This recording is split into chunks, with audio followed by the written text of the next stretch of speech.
everyone, welcome to your channel Beyond the Briefcase. Today we'll study the topic of Doctrine of Election that is contained under the Transfer of Property Act 1882. So, it is important to know that each one of us is related to property some way. Like we have a house to live in, or maybe a place which our father has rented to carry on his business. So some way or the other we are related to property. But Transfer of Property Act deals with the transactions or transfer of immovable property and has no relation to the transfer of movable property. So, when we talk about the doctrine of election that is contained under TPA, it is mentioned under section 35 of the Act and is titled as Election When Necessary.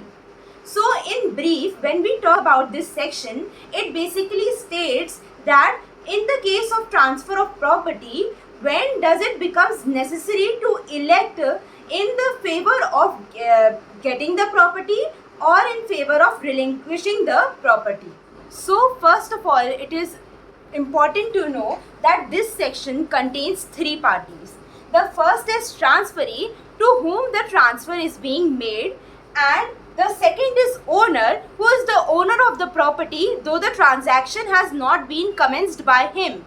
The transaction is commenced by the transferor who is not the owner of the property. So we will be studying one by one the section directly from the Bare Act. So firstly, it says that where a person professes to transfer property which he has no right to transfer. So the person who is professing to transfer the property which he has no right to transfer is the transferor. Okay, and as a part of the same transaction, confers any benefit on the owner of the property. So this line discloses the second party to this section, that is the owner. So basically what is happening in the first two lines is that there is a transferor and there is an owner. And there is a transaction that is going between these two parties. The transferor is transferring one property, and on this part of the same transaction, this same transaction is also conferring a benefit to the owner. So I'll basically tell you the reason that why, because of the same transaction, there is a transaction of transfer of property happening to the transferee, and a benefit is also being conferred from the same transaction by the transferor to the owner, because the property actually belongs to the owner. If he is not getting something in return, the transaction would be something that would be unfavorable on the part of the owner. This is the reason that the person who has to basically make an election is owner, because it is his property, but someone else is transferring his property to the transferee. Now the property goes to the transferee, so he is benefiting from that transaction, but someone's property is being transferred by someone another. So basically a benefit needs to be conferred upon him, only then he can choose that his property may be transferred to some another person. But there is a scenario here that the owner has to make an election whether he could choose to keep the property or elect to keep the benefit. So we'll move further and understand what I am saying here. So what I said is contained in the first para of the section. Now we'll read further. So it says that such owner must elect either to confirm such transfer, that is to confirm the transfer and keep the benefit to himself which the transferor is giving to him, or to dissent from it. To dissent from it would mean that the transferor would keep the property that was owned by him to himself and would return the benefit. But there is something more to it. There are certain exceptions which we will come to know when we read the section further. And in the latter case, he shall relinquish the benefit so conferred. So basically when he is dissenting, that he is not assenting to this transaction, in that case he will have to relinquish the benefit. Relinquish would mean that he will give up the benefit. He will not keep the benefit to himself. He'll just give up and keep the property to himself, and the benefit he could not now own. Now we'll read the section further. It says that subject nevertheless where the transfer is gratuitous. Gratuitous basically means that the transfer is without consideration. So there is no consideration involved. Like you in contract, if you are read that what is a consideration, basically it means that I am a party and I have another party to me.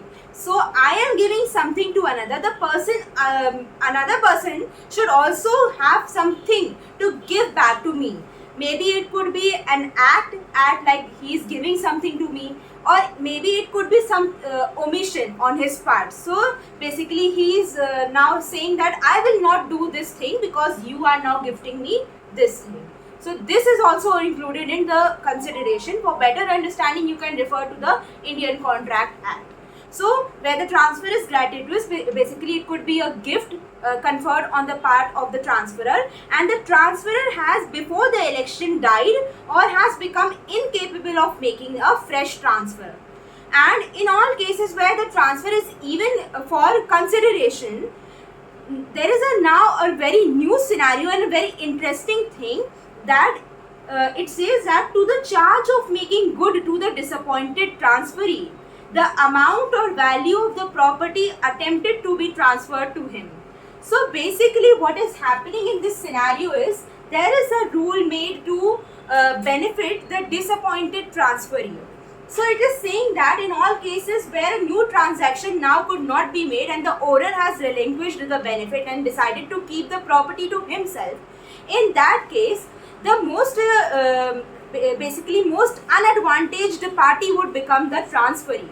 So in this case the law would not basically favor this, because law thinks of equally of everyone as per Article 14. So basically what will happen, the transferee would now get what? To cover this scenario of disadvantage, he will get the property's amount which was attempted to be transferred to him. So basically if the property was worth 800 rupees, he will get that rupees 800 in his hand, so that basically he is not fully disadvantaged. So to understand this better, we will have to refer to the illustration that is given. It says that a farm of Sultanpur is the property of C. So it is the property of C. So it basically means that C is the owner, and the property is worth rupees 800. It is worth rupees 800. A by an instrument of gift professes to transfer it to B. So basically it means that A is the transferor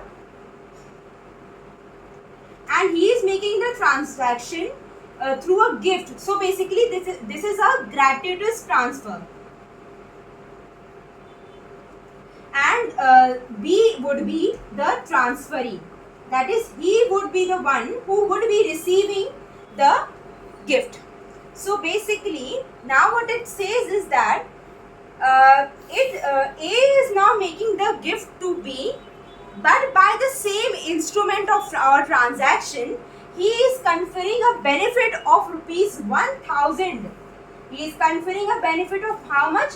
1000 rupees to C. So as I told you that A1, if one is a transferor, with the same transaction he transfers the property to transferee and confers a benefit to the owner. So this is what is happening till now in this scenario. So now what happens is that C elects to retain the farm. So basically the gift would have been a farm. The property would have been a farm which now the C has elected to keep or retain. So basically what will happen, that C will now relinquish the benefit. So in the same case, now what happened is that A dies before the election. His representative must out of rupees 1000 pay rupees 800 to B. So this was what was written after the line subject nevertheless. So what is happening that now C would keep the property to himself. Okay. But what would happen is that the legal representative of A, because A is now dead, would pay this amount that the property was worth for 800 to the transferee, so that he is not disappointed, not disadvantaged in the eyes of law. So basically this is what we will cover in the first part of the video. The further section would be covered in the second part, and for that you could refer to the second video. Thank you for watching the video.